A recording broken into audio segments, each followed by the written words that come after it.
This is Kugan Cassius for IFLTV. We're in Nottingham at Dalton Smith's European title challenge against a Weezer, joined by Sonny Edwards.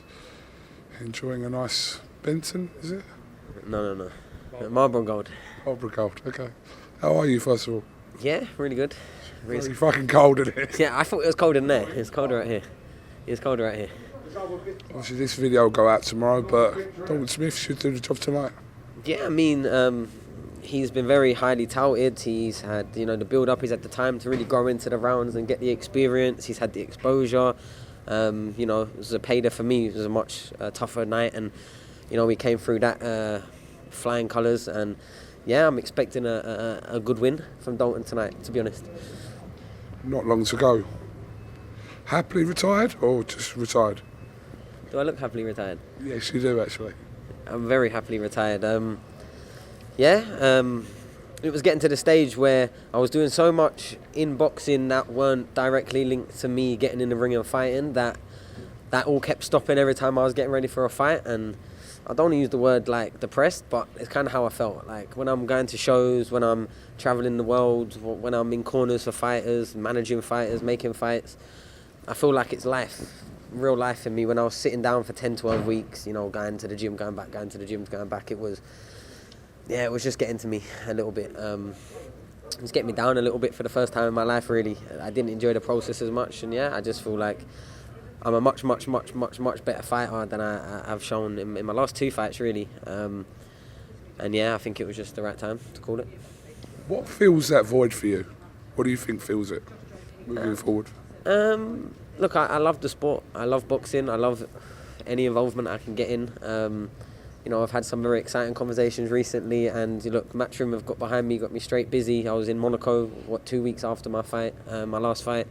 I was in Saudi, in Ish's corner, involved in Riyadh season, and 2025. I've got a busy schedule, busy calendar. I've just been over training my brother for the last 3 weeks in Portugal, helping him out for his big fight coming up.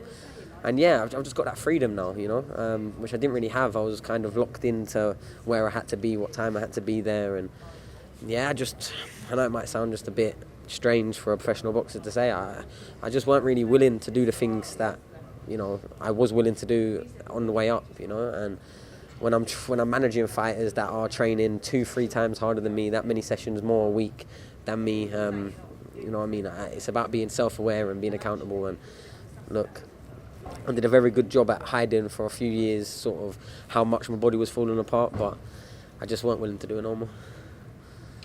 As a fan, which is what you've always been-ish, what are you looking forward to in the first quarter of 2025?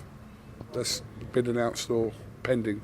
There's loads, really. Obviously, the Ben Eubank card is going to be a great one. I always love it when the big fights actually come and stay in the UK. Lyndon and Yard 3 on that as well. Yeah. So I'll be there supporting Lyndon, handing the spit bucket up. Really looking forward to that one. I've got such a busy calendar already. I've got this show. I've got next week. I'm down with Giorgio Visioli and working the show down in London. The week after that, I've got 3 fighters on 3 different days in 3 different cities. I've got Sheffield, Ed Hardy. I've got Brandon Dayold fighting for a British title on the next day on the Saturday in Scotland. And then I've got Thomas Asomba and he's come back from fighting my brother, fighting on the Sunday in Essex. And then the next week I'm at the Jack Catterall card.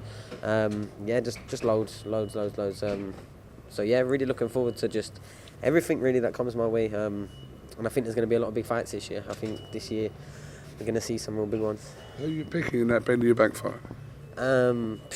I've always been more favouring Chris Eubank, if I'm honest. I think they're both great for the sport. I think they both bring a lot of attention, a lot of eyes. They've continued well from their father's legacies. And look, for me, Ben's a 147 fighter.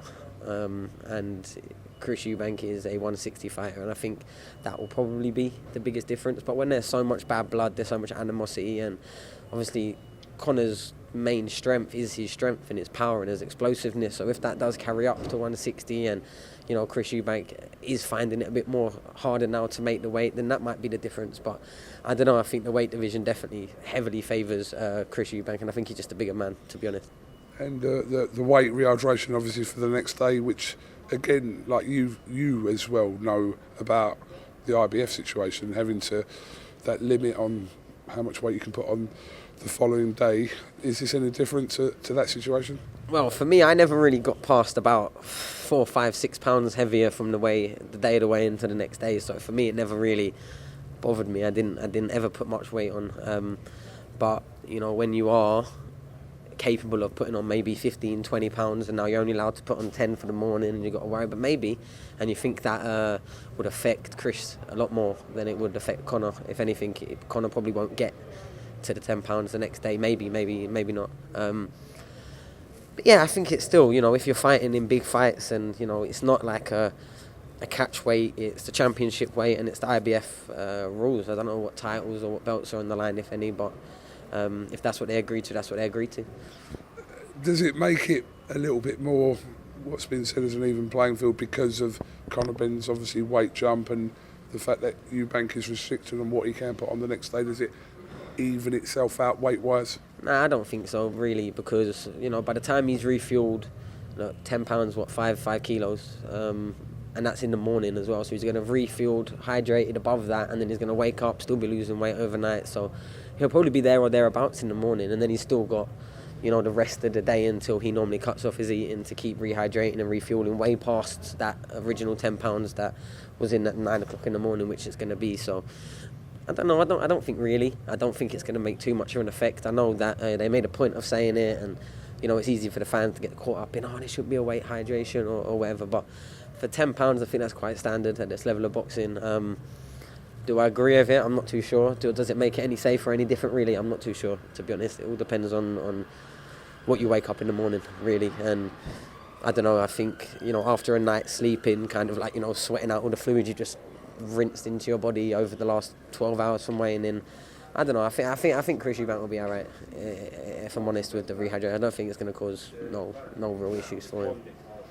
Alright, well listen, it's absolutely freezing. Appreciate the time as always. We're going to go in and watch Harry Scarf and Conor Walker, and then we'll see what Dalton Smith can do. Yeah, and I'm really looking forward to the Conor Walker-Harry Scarf fight. I mean, I know Harry's training at Still City, obviously my longest gym throughout my whole career, and they've got a lot of belief in him. They think, you know, this is his fight. I'm not too sure. I'm quite close with Conor Walker. I think he's a real nice lad, and I think he's a really good fighter. Very, very tough, very underrated, and he hits harder than what people think. So yeah, I'm excited for this fight, and I'm expecting a real barnstormer. And then Dalton up after that, he's up against someone that throws a lot of punches. You look at the CompuBox stats.